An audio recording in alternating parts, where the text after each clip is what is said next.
This is an exclusive excerpt from the Stuph File Program with Peter Anthony Holder. It's time to look back once again to an interview with someone we recently lost. Actor Richard Hatch died earlier this month at the age of 71. He was best known for playing Captain Apollo on the original Battlestar Galactica back in the late 70s. He also brought the new character of Tom Zarek, a terrorist-turned-politician, to life in the revival of Battlestar Galactica back in 2004.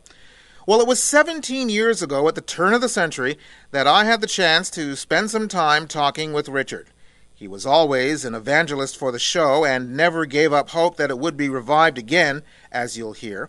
But talking to him also gave me a chance to dig a little deeper into his acting days before he literally became a star in space.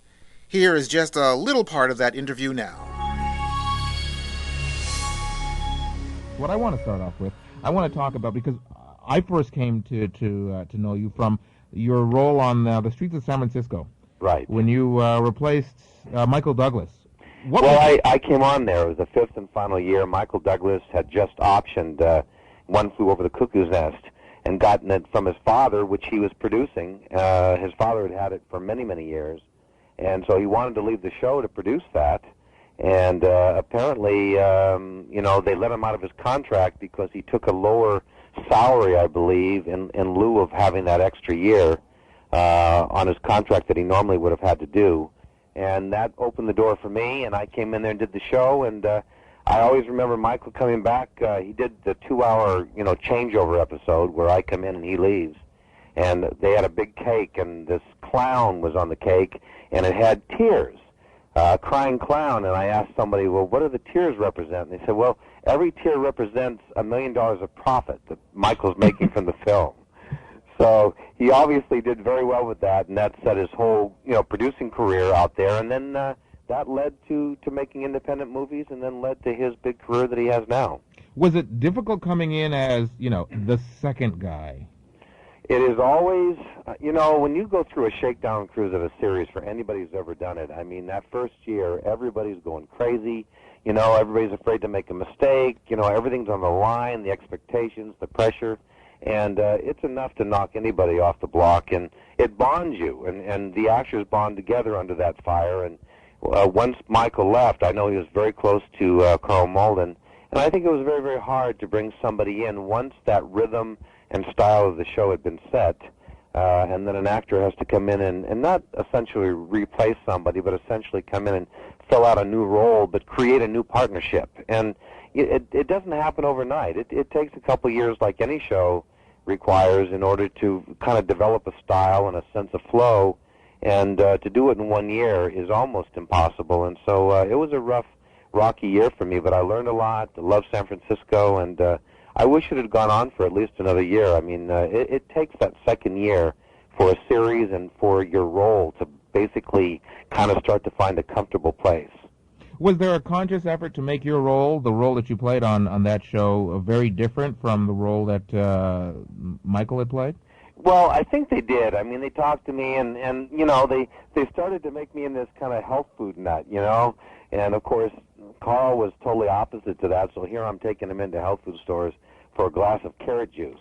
And they were trying to find some comedy in that, and eventually I think that kind of got weeded out. And, you start trying to do those things, and then you kind of let the natural rhythm of the two actors take over. And eventually, it just kind of evolved into subtler differences, which just came as a result of me being different from Michael. And I think by the end of the season, I think our chemistry and our rhythm was beginning to work very well.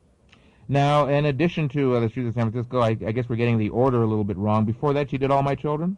I was the original Phil, which is, if you can think of the original kids of All My Children, included Susan Lucci, who everybody knows all over the world now, playing Erica, and then Karen Gorney, who went out to do Saturday Night Fever with John Travolta, and me. We were all the original children of All My Children back in 1970.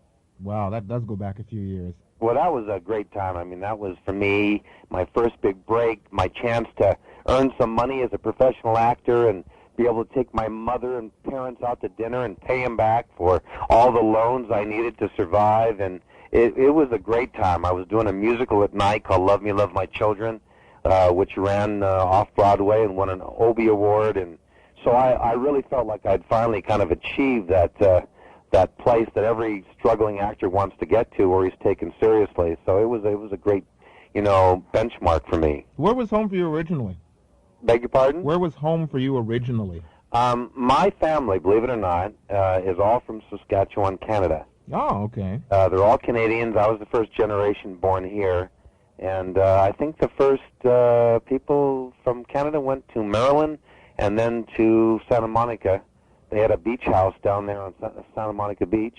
And I was born in Santa Monica. So, I mean, essentially I've been a West Coast boy, although I went back to New York for 4 years to do All My Children, do plays, study acting, and start my career back there. Well, see, this is where I'm going to show my prejudice, because I'm a soap fan. Ah. But I tend to believe that the New York soaps, which is one of the ones you were on, that the New York soaps have actors, and the L.A. soaps have television stars. Well, it was a big deal. I mean, when you first New York actors were very revered at one time. If you said you were from New York, they made a big deal out of it. And then eventually, as television kind of really grew and everything seemed to be focusing out here, so many New York actors relocated. And then a lot of theater groups started to sprout up out here in West Coast. And it became, it kind of started to meld together. And it wasn't so much New York actors or West Coast actors. But I still think actors that are back in New York, maybe because, the city of New York is so different. It's, life kind of hits you in the face back there. You walk down one street and you see tremendous poverty. There's gangs, there's violence, and then intermingled among that are wonderful hotels and restaurants, and life goes on. But you kind of have to deal with the highs and lows of life in a very dramatic fashion. And I think you grow up faster. You kind of develop an edge, and I think the actors kind of have that quality that comes from that kind of street smart experience that they get from growing up there. But even as you mentioned, you said you were doing All My Children, and at the same time you were on Broadway, and you don't necessarily hear a lot of the L.A. soap stars doing stuff besides what they're doing on the soaps. Well, that's true. I think being in New York, you really get acclimated to theater, and back there, I went back to New York with a theater group from L.A., about 30 actors and actresses. We lived in an empty ballet studio, lived on Campbell's soup.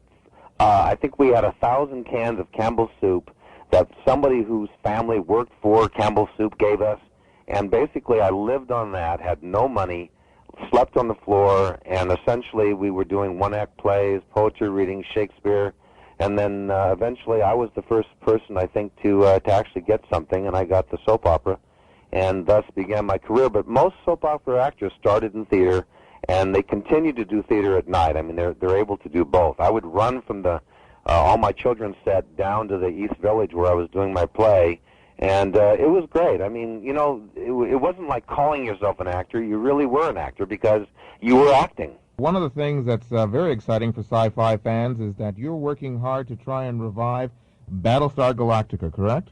Well, I got asked to write the comic books a few years back, and they had heard that I had actually written a trilogy of stories and had gone to Universal to inquire about possibly doing a new Battlestar Galactica series because the popularity was so great around the world because of the Sci-Fi Channel and syndication, very much like Star Trek.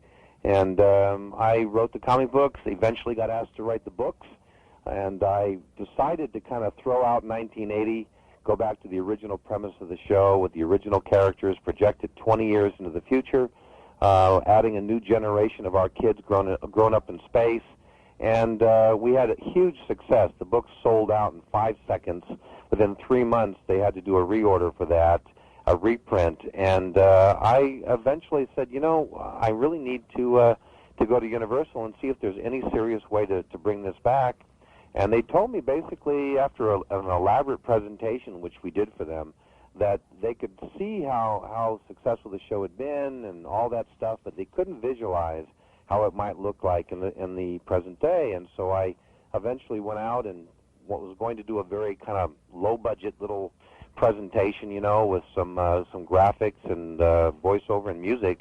But eventually, through a lot of my friends and contacts in the industry, they kept coming up with a location and cameras and equipment, and I started writing and elaborating on the whole thing, and I started adding a bunch of live-action sequences and had a bunch of CGI guys come on board, and I eventually funded it out of my own credit card, and we built it into a really elaborate, almost movie-style trailer, extended trailer, about 4 or 5 minutes, with the first new footage and first new special effects for Battlestar in 20 years, and it came out incredible. I mean, we worked on it for about a year.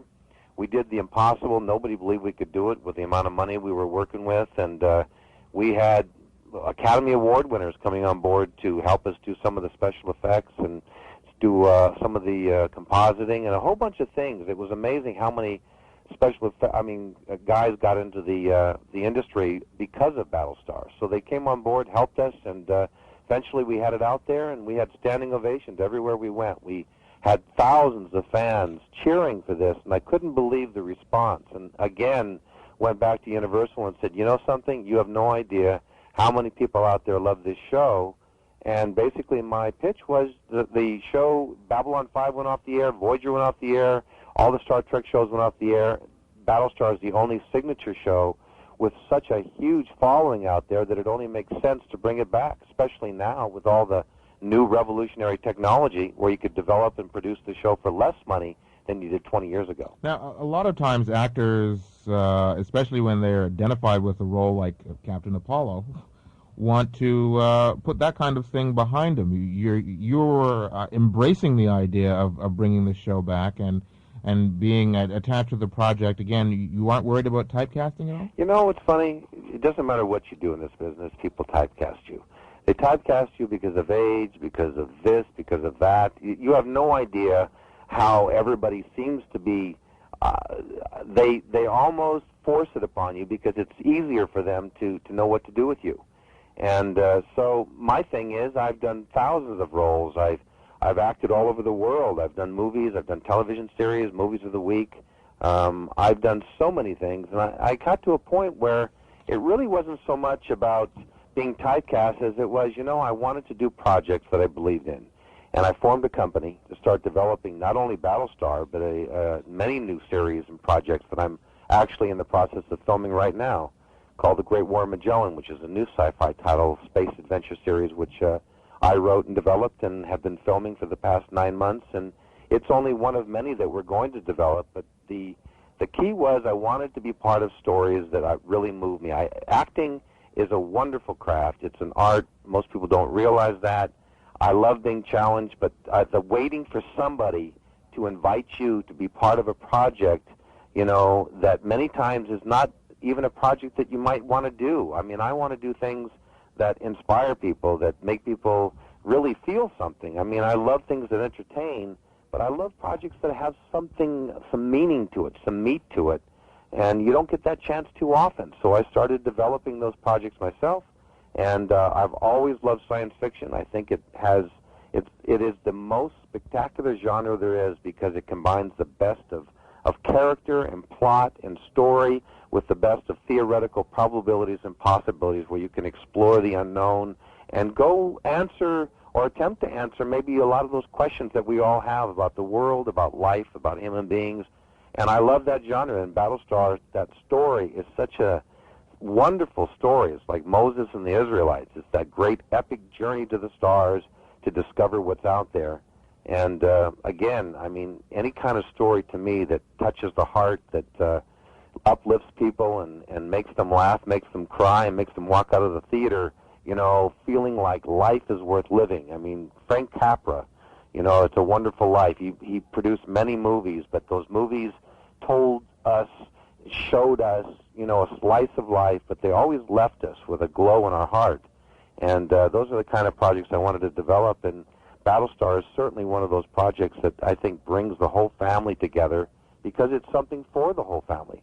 It's not just sci-fi. It's about people going up against incredible odds and having to be at their best to survive. And I think that creates great drama. That was just a brief segment of a longer chat from 2000 with actor Richard Hatch. Richard passed away just last week in Los Angeles at the age of 71 after a battle with pancreatic cancer. He truly was a joy to talk to, and he had so much love for the profession of acting and the show that made him famous, that being Battlestar Galactica. And yes, after years of trying to get the show rebooted, he was part of its 5-year return starting in 2004.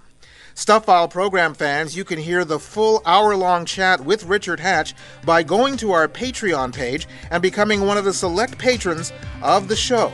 Just go to patreon.com/The Stuph File Program. You've just heard an exclusive excerpt from the Stuph File Program with Peter Anthony Holder. To hear any or all of the full hour-long shows, visit thestufffile.com. Stuph is spelled S-T-U-P-H. That's thestufffile.com. A presentation of Flying Fish Communications.